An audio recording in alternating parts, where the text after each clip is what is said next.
शिवलिंग की आराधना करता है, 7 वृक्ष की पत्ती को लाकर महादेव के ऊपर समर्पित करता है, उस भूलवश भी एक बेलपत्र अगर महादेव को चढ़ जाती है, मुनिवर ने कहा उसकी मनोकामना पूरी हो जाती है। हिडिंबा ने कहा जो मांगेंगे वो मिल जाएगा, मिल जाएगा। मैं जिस पुरुष को देखी हूं क्या वो मेरा पति बन जाएगा? बन जाएगा। तुम मांगकर देखो। राक्षसी ने केवल पूजन करते हुए देखा तो उसने मन में विचार कर, राक्षसी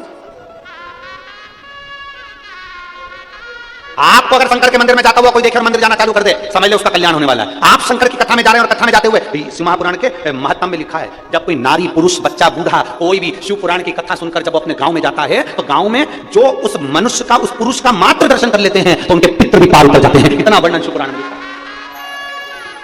शिव महापुराण में लिखा है, श्री शिवाय, जम के बोले जरा, श्री शिवाय नमस्तुभ्यम, बोलने वाले के मुख का मात्र दर्शन कर ले तो 71 पीढ़ी में करे हुए सारे पाप छिन्न हो जाते हैं और जीवन तीर्थों के दर्शन का फल पा लेता है। उसका मुख का दर्शन, उसके केवल मुखाग्रविंद का दर्शन। अब इतने सारे आप लोग श्री शिवाय नमस्तुभ्यम बोलकर जाते हो, लोग आपका दर्शन करते होंगे, मुख देखते होंगे, आपका चेहरा देखते होंगे, आपका स्वरूप देखते होंगे, कितनों का कल्याण कर देते हो, कितनों का।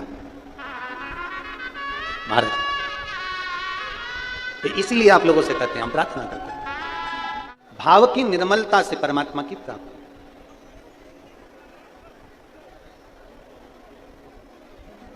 कभी कभी ऐसा हो जाता है कि शिव के करीब होने के बाद भी हमारा भाव निर्मल नहीं हो पाता।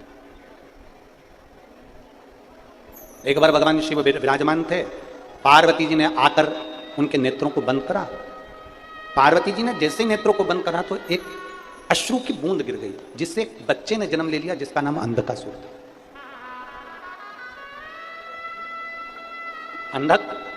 अंधकासुर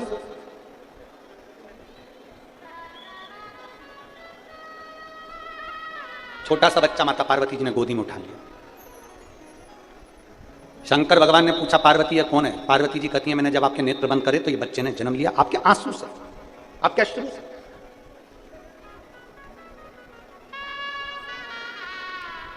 कभी कभी ऐसा होता है जो शंकर के करीब में भी है ना, वो भी शिव से दूर। मेरी जीजियों,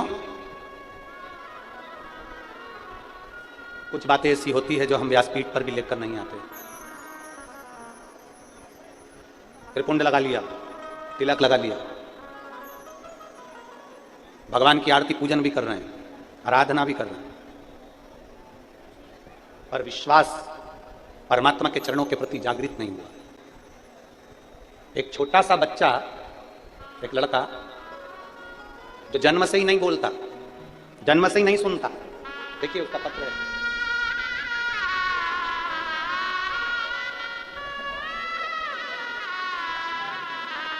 उसका एक सर्टिफिकेट भी लगाया गया है, जो जन्म से ही ना सुनता है ना बोलता है, उसका साथ में लगाया गया कार्ड। मेरा नाम ज्योति गोपाल भूरेवाल है, मैं जालना महाराष्ट्र से हूं। कहीं बैठी हैं तो हाथ हिला सकती हैं। आप ही हैं? बच्चा आया है के साथ में? लिया इसको, लिया। मेरा नाम ज्योति गोपाल भूरेवाल है, मैं जालना महाराष्ट्र से हूं। मेरे बेटे का नाम उमेश भूरेवाल है। उसे बचपन से सुनना बोलना नहीं आता।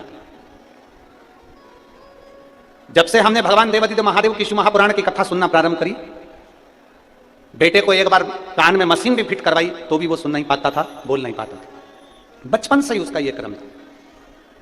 हम बड़े परेशान हो गए, बच्चे का जीवन क्या करें।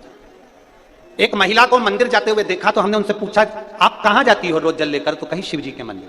हमने भी अपने बच्चे के लिए शंकर जी के मंदिर जाना चालू किया और शंकर जी को जल चढ़ाते और उन पर चढ़ी हुई बेलपत्र लाकर अपने बच्चे को दे देते, पानी चढ़ा हुआ लाकर अपने बच्चे को पिला देते।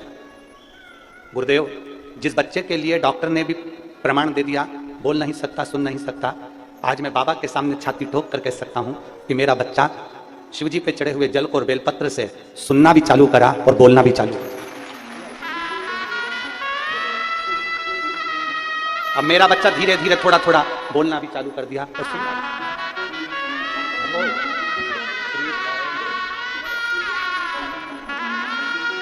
कार्डलेस दे, कार्डलेस दे।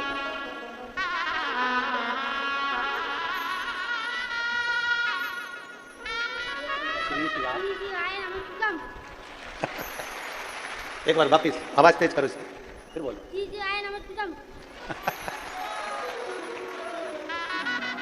शंभो।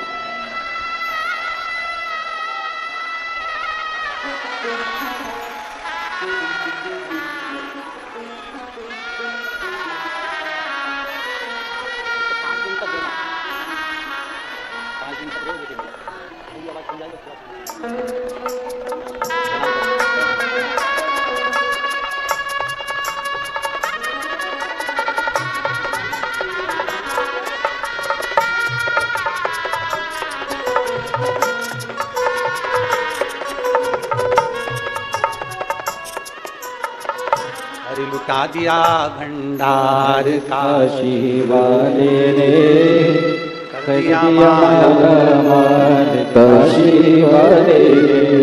शिव है, उसका प्रमाण पत्र लगा है जिसमें उसकी वाणी और उसकी श्रवण शक्ति बचपन से नहीं है। ओघड़ दानी है। कोई हमसे पूछे तुम्हारी शिव पुराण में है क्या, हम कहते हैं एक बार दिल से सुनकर तो देख, तब मालूम पड़ेगा कि शिव पुराण में है क्या। उसको समझना कठिन है, शिव को जानना बहुत कठिन, बहुत कठिन। हमारा क्या है, हम तो ये आज कथा का छठा दिन हो जाएगा, कल 7वां दिन सुबह 9:30 बजे से 12:30 बजे तक कथा हो जाएगी। 7 दिन पूरे करके परतवाड़ा से सीहोर चले जाएंगे। 16 तारीख से वापिस कथा छत्तीसगढ़ कुरूद में प्रारंभ हो जाएगी, धनवंतरी जिले में। तो ये सब शिव की ही तो कृपा, शंकर की ही तो कृपा। वहां कथा प्रारंभ हो जाएगी छत्तीसगढ़ में। हम छत्तीसगढ़ वालों से निवेदन करते हैं, मौका मिल रहा है कथा सुनने का, छोड़ना नहीं। 2 बजे से 5 बजे तक कथा सुनने को मिलेगी, आप आनंद लो उस कथा को। आपसे भी कहते हैं, टीवी पर कथा आए ना, तुम्हारा मन लगे ना लगे, चित्त लगे ना लगे, तुम्हारा मन है कथा सुनने का नहीं है, तो भी अपने घर की टीवी को चालू कर रखो। कम से कम शिव पुराण का थोड़ा सा शब्द आपके घर में पहुंचेगा, तो घर में भी अगर कुछ तकलीफ होगी तो बाहर नहीं। इतनी करोड़ों लोग, लाखों लोग एक साथ में जब श्री शिवाय नमस्तुभ्यम बोलते हैं, तो आधी ऊर्जा तो वैसे ही प्रबल हो जाती है। ना जाने कितने रोग, ना जाने कितनी तकलीफें समाप्त हो जाती हैं। मेरी जीजियों, पत्र तो इतने हैं कि हम उसको पढ़ नहीं सकते। वो तो जो पढ़ाई में जाते हैं 2-4 आपको बोल देते हैं, नहीं तो इन पत्रों की संख्या नीचे रखने की जगह नहीं है, इतने पत्र हैं, इतना पत्र इकट्ठा। मेरे बाबा तेरी नौकरी सबसे बढ़िया है, सबसे करीब मेरे बाबा तेरी नौकरी सबसे बढ़िया है, सबसे करीब। जब से तेरा पूरा हो गया, तब से मेरा भी नाम हो गया। जब से तेरा गुलाम हो गया, तुमसे मेरा बिना हो गया। वरना बात क्या थी मेरी, वरना बात क्या थी मेरी। सबसे बढ़िया है, सबसे खरी हो भोले बाबा तेरी नौकरी सबसे बढ़िया है, सबसे खरी। तेरे दरवाजे की चाकरी सबसे बढ़िया है, सबसे खरी। मेरी किस्मत का जब गुल खिला, तब जाकर के ये दर मिला। मेरी किस्मत का जब खिला, तब जाकर के ये दर मिला। अब तो हो गई है रहमत तेरी, अब तो हो गई है रहमत तेरी। सबसे बढ़िया है, सबसे खरी हो भोले बाबा तेरी नौकरी। सबसे बढ़िया है, सबसे खरी। उसको भजो दिल से, दिल से। हिडिंबा ने मुनि से पूछा, जो हिडिंबा राक्षस प्रवृत्ति की थी, वो पूछ रही, असुर प्रवृत्ति की थी जो हिडिंबा, वो पूछ रही है, क्या भोलेनाथ जी से मांगो तो मिल जाता है? हाँ। हिडिंबा ने एक शिवलिंग की स्थापना करी, अखंड हिडिंबा, वहां बेड अखंड, उठती नहीं है, जाती नहीं है, कहीं नहीं, कहीं नहीं जाती है, केवल भजन में लीन। हिडिंबा ने एक नियम बड़ा प्रबल बनाया, बेलपत्र को तो हिडिंबा पहचानती नहीं थी, आसुरी प्रवृत्ति की थी, राक्षस प्रवृत्ति की थी, बेलपत्र को नहीं जानती। आसुरी प्रवृत्ति में आप वो कहां बेलपत्र देखेंगे। हमने पहले भी कथा में कहा, यदि आप शिव पुराण की कथा में पहुंचे हो, मंदिर तक पहुंचे हो, तो कहीं ना कहीं शिव की कृपा है। अगर ये श्री ओम प्रकाश जी, श्री प्रकाश जी जायसवाल कथा करवा रहे हैं, तो हमने पहले भी कहा इनके माता पिता की कोई पुण्याई होगी तो ये शिव पुराण की कथा जायसवाल परिवार में है। सुनने वाले की भी पुण्याई है, कथा करवाने वाले की भी पुण्याई है, और कथा बांचने वाले की भी पुण्याई है। पर उसमें सबसे प्रबल पुण्याई है यजमान परिवार की और एक आपकी। सबसे बड़ी पुण्याई जो ये कथा आपने करवाई और आप श्रवण कर रहे हो, और ये बाबा कुबेर भंडारी इस कथा को बांच रहा है, तो बाबा पुण्याई है। भरतवाड़ा वालों जरा विचार करिएगा, बैसाख महीने में तुम लोग इतना दान करते क्या? बोलो, जम के बोलो। इतना पानी पिलाया तुमने, इतना लोगों को चाय पिलाई, वो सामने एक बड़ा स्टॉल लगा है जय झूलेलाल समिति, मैं उनको भी धन्यवाद देता हूं। लगातार प्रतिदिन कुछ ना कुछ प्रसाद में, कभी चना, कभी कुछ, पूरे टाइम।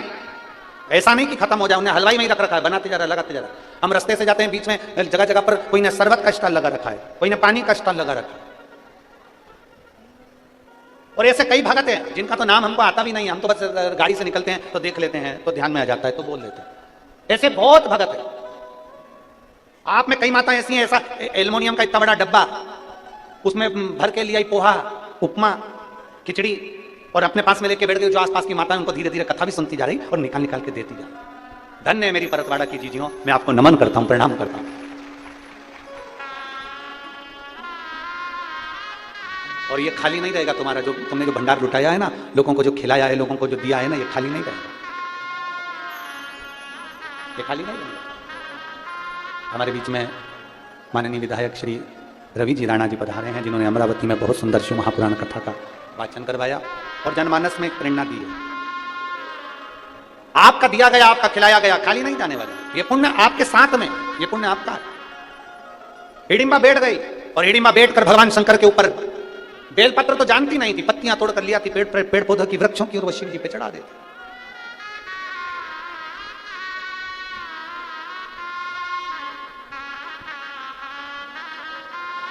और हिडिंबा लगी भगवान शंकर की आराधना करने, हिडिंबा भगवान शिव की आराधना में डूबने लगी। मंत्र नहीं जानती है हिडिंबा, शिव जी के मंत्र जाप को नहीं जानती है हिडिंबा, शंकर जी के मंत्र को नहीं जानती है हिडिंबा, बस पत्तियां तोड़ती है, शंकर जी को चढ़ा देती है और बैठी है। केवल पत्ती को तोड़ने के लिए, पत्ती लेने के लिए जाती है, उसके सिवाय वो कहीं नहीं जाती, शंकर जी के सामने बैठी रहती है। अब जिस मुनि ने उसको बोला था कि जो मांगोगे मिलेगा, वो विश्वास पक्का था हिडिंबा का कि जो मांगोगे मिलेगा, जैसे आपका विश्वास पक्का है, आपका भरोसा पक्का है। आप कथा पर विश्वास करते हो ना कि मैंने सुना है शंकर सुनता है, एक लोटा जल चढ़ाएंगे वो सुनेगा, बेलपत्र चढ़ाएंगे सुनेगा, बेलपत्र खाएंगे रोग मुक्त होगा, तकलीफ मेरी मिट जाएगी। ये आपने सुना है, आप सुनते हो तो विश्वास जागृत होता है, विश्वास जागृत होता है तो शिव सुनता है, करता है।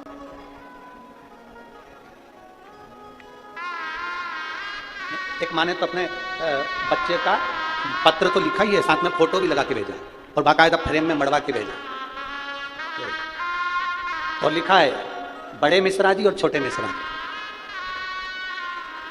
फ्रेम में जड़वा के भेजा। और उसने पत्र में लिखा है,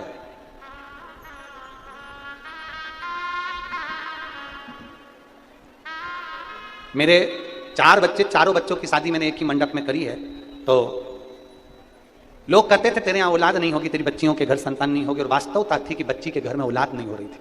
कई साल निकल गए, तब आखिरी में सब जगह डॉक्टरों को दिखाना बंद कर दिया। फिर हमने पशुपति व्रत करा और बाबा की कृपा से जो बच्चे का सुख नहीं था, बाबा ने ऐसी कृपा करी कि 5वां व्रत पूर्ण हुआ और मेरी बेटी के घर में संतान की प्राप्ति हुई। मैं उसका फोटो लगा कर दे दूंगा, आप भी देखो टीवी पर लगा, कहीं बैठी है क्या नाम है उसका, ललिता विनोद बड़ेल। मैं वाल्मीकि नगर जिला वाशिम की रहवासी हूँ, मेरा मोबाइल नंबर ये है, कहीं बैठी है, अच्छा, बच्चे को नहीं लाए क्या? नहीं लाए ना। अच्छा, तो नानी होगी इसकी, है ना, शंभू। क्या लिखा है देखना, जरा कैच करिए। अच्छा, बच्चे का नाम शिव शंभू रखा है। बहुत बहुत साधुवाद, बैठिए, बधाई आपको नानी जी को शिव कृपा। शिव तत्व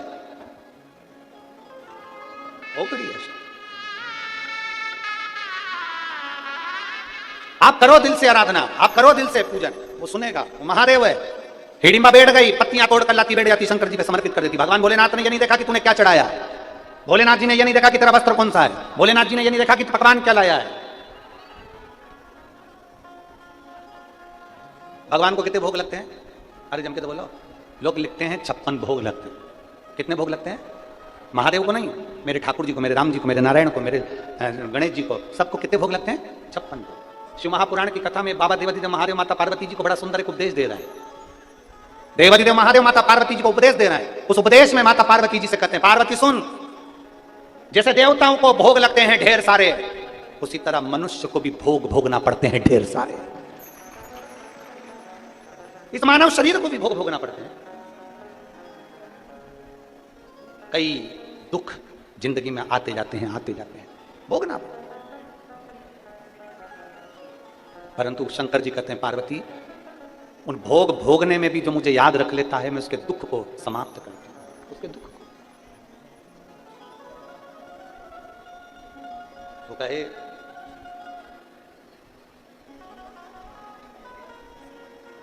अरे मेरा ये भरोसा कहीं टूट न गया।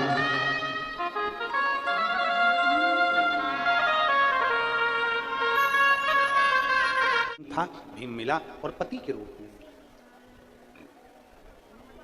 कुछ शिव के करीब होकर भी करीब नहीं हो पाते, जैसे अंधकासुर। अंधकासुर भगवान शंकर के नैना शुरू से प्रकट हुआ।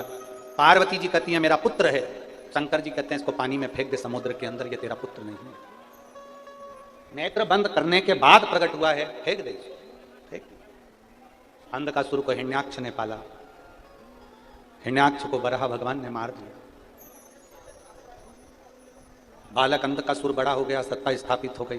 तब बल ब्रह्मा जी से कर वर मांग लिया, वर दीजिए मुझे। ब्रह्मदेव ने कहा क्या वर चाहिए? मैं कभी मरूं ना। ये हो नहीं सकता, मरना तो पड़ेगा, जीवन मिला है तो मृत्यु साथ चलिए,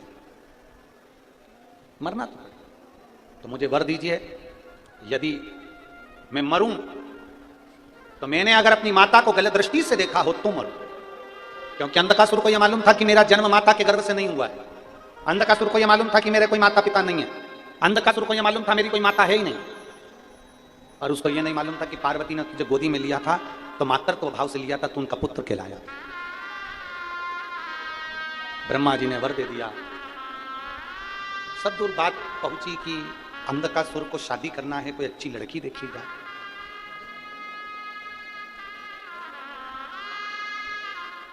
कोई अच्छी पुत्री देखी, मालूम पड़ा जो अच्छी पुत्री थी वो तो शिव जी लेकर क्रोधा। जाओ शंकर भगवान की उस धर्म पत्नी को, पार्वती को मेरे लिए लेकर। कोई जाने को तैयार नहीं हुआ, तब अंधकासुर स्वयं गया। जो माता पार्वती जी को देखा, देखते से उनको लेने के लिए, हाथ पकड़ने के लिए जागरूक हुआ। पार्वती मैया को क्रोध आ गया। ब्रह्मा जी ने कहा था अगर तुम अपनी माता को गलत दृष्टि से देखोगे तो तुम्हारे प्राण चले जाएंगे। शिव महापुराण की कथा कहती है संसार की सारी माताएं,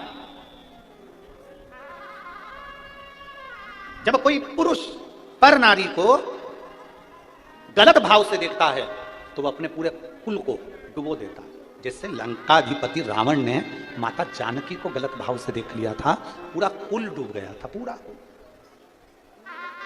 गलत भाव से देख।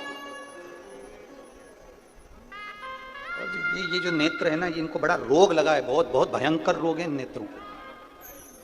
दो चीजें नेत्रों को बड़ा भारी, कहते हैं ना कि सारे पाप का भुगतान धर्मराज भुगताते हैं, पर दो पाप ऐसे होते हैं जिसका भुगतान भोलेनाथ पृथ्वी पर भुगताते हैं। सारे पापों का भुगतान धर्मराज ऊपर भुगताते हैं, पर दो पाप ऐसे हैं जिसका भुगतान भोलेनाथ पृथ्वी पर भुगताते हैं। पहले नंबर का, गर्भवती महिला को गाली देना, यह पाप है जिसका भुगतान मनुष्य देह में मानव को भोगना पड़ता है। गर्भवती नारी को गाली देना, अपशब्द कहना, हंसना, उस पर मनुष्य को भोगना पड़ता है। दूसरे नंबर पर रजोधर्म नारी, रजस्वला नारी, रजोधर्म धारण करी हुई नारी, 4 दिन 3 दिन 5 दिन 6 दिन 7 दिन घर में काम नहीं करती, रजोधर्म धारण करी हुई नारी को अगर कोई गाली देता है, अपशब्द कहता है, आड़े टेढ़े संवाद कहता है, तो उस मनुष्य को पृथ्वी पर ही भोगना पड़ता है। सारे पापों का भुगतान धर्मराज ऊपर भुगताते हैं, पर 2 पाप ऐसे हैं जिसका भुगतान मनुष्य को पृथ्वी पर भोगना पड़ता है। देवाधिदेव महादेव भुगतान। एक गर्भवती नारी पर हंसना, गर्भवती नारी को ताना देना, गर्भवती नारी को अपशब्द कहना, और दूसरा रजो धर्म धारण करने वाली नारी, रजस्वला कोई स्त्री होती है। हम तो देवरानी जेठानी जितनी भी होती हैं अपनी कथा में कहते हैं, देखो सासू से भी कहते हैं, बहुओं से भी कहते हैं। घर में अगर तुम्हारी देवरानी रजस्वला धर्म से है और जेठानी को ज्यादा काम करना पड़ रहा है, तो जेठानी से निवेदन है कि कभी भी देवरानी को उस रजो धर्म के समय पर अपशब्द मत कहना।